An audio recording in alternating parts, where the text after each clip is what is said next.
Welcome to Teaching Truth. Then they got Joseph's robe, slaughtered a goat, and dipped the robe in the blood. They took the ornamented robe back to their father and said, "We have found this. Examine it to see if it is your son's robe." He recognized it and said, "It is my son's robe. Some ferocious animal has devoured him.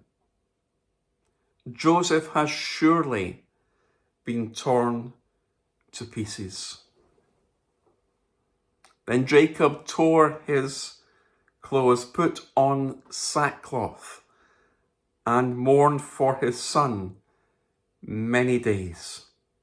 All his sons and daughters came to comfort him, but he refused to be comforted. "No," he said, "in mourning will I go down to the grave to my son." So his father wept for him. Verses from Genesis 37 telling us of what had happened to Joseph.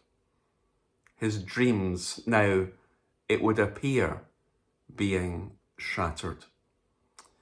And in our reflections today, we want to think about Jacob's despair. You see, his brothers have conspired together to cook up a plan.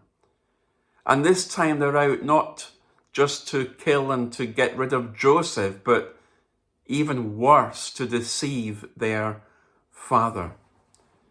They take this ornamental robe, this technicolor dream coat, this coat of many colors, this multicolored shirt that Jacob had put round the shoulders of Joseph.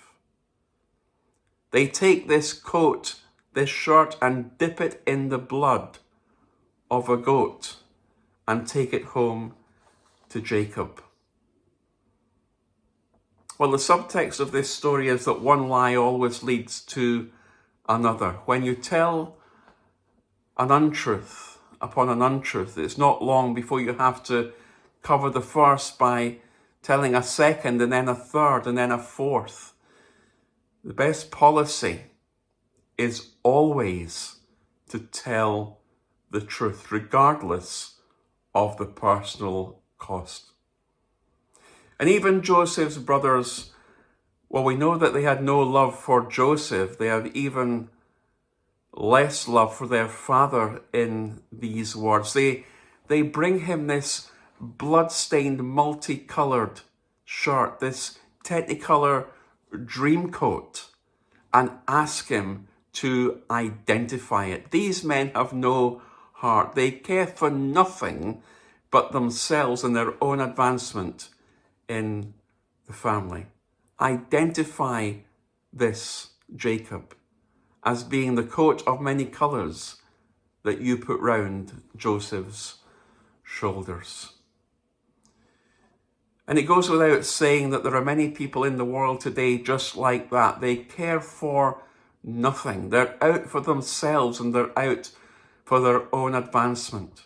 There are many people like Joseph's brothers who don't care who they step on, don't care who they hurt, so long as they achieve their goals and their purpose. They care for nothing but getting their own way, and they don't care who they destroy in the process.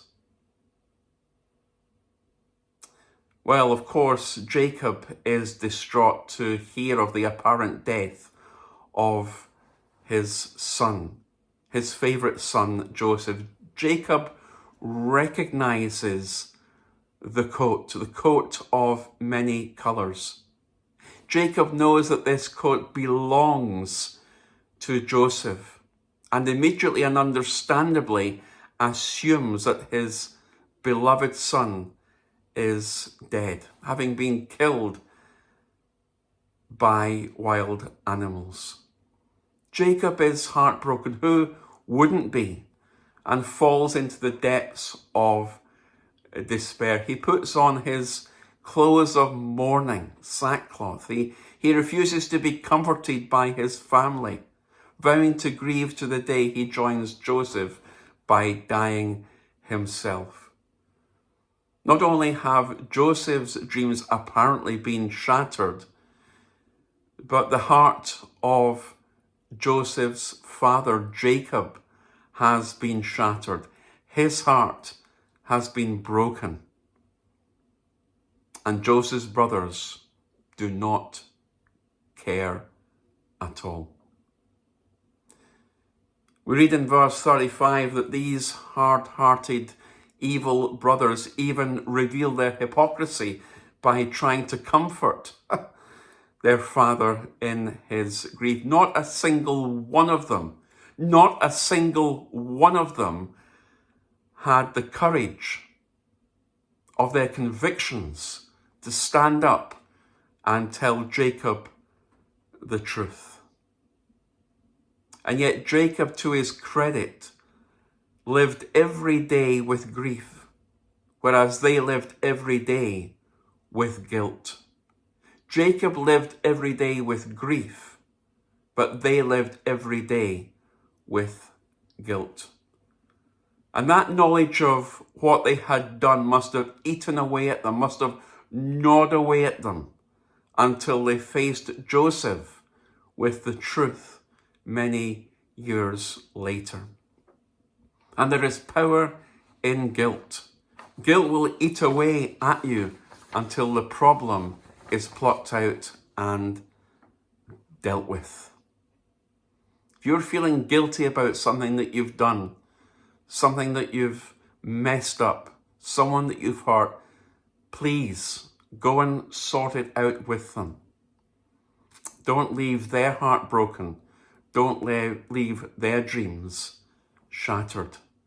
Be like Joseph. Be like Jesus. And so Joseph is gone. Joseph has been sold as a slave and he's getting carried off with this caravan to Egypt in chains. Jacob is heartbroken. Jacob is inconsolable. His choice to be the head of his family upon his death is now disappearing across the desert towards Egypt. The brothers are guilty of a terrible sin against their brother, their family, their father, and their God. It would appear Joseph's dreams have been shattered into 1,000 pieces.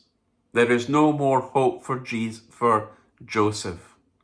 His dreams that will never come to pass. And yet, behind the scenes of this terrible tragedy, for Joseph moves the hidden hand of God. Behind the scenes of this terrible tragedy, for Joseph moves the hidden hand of God. Behind the scenes of whatever tragedy, whatever dreams have been shattered in our experience, even perhaps in your life, moves the hidden hand of God. And tomorrow, as we think about God's determination, we'll think about that hidden hand of God.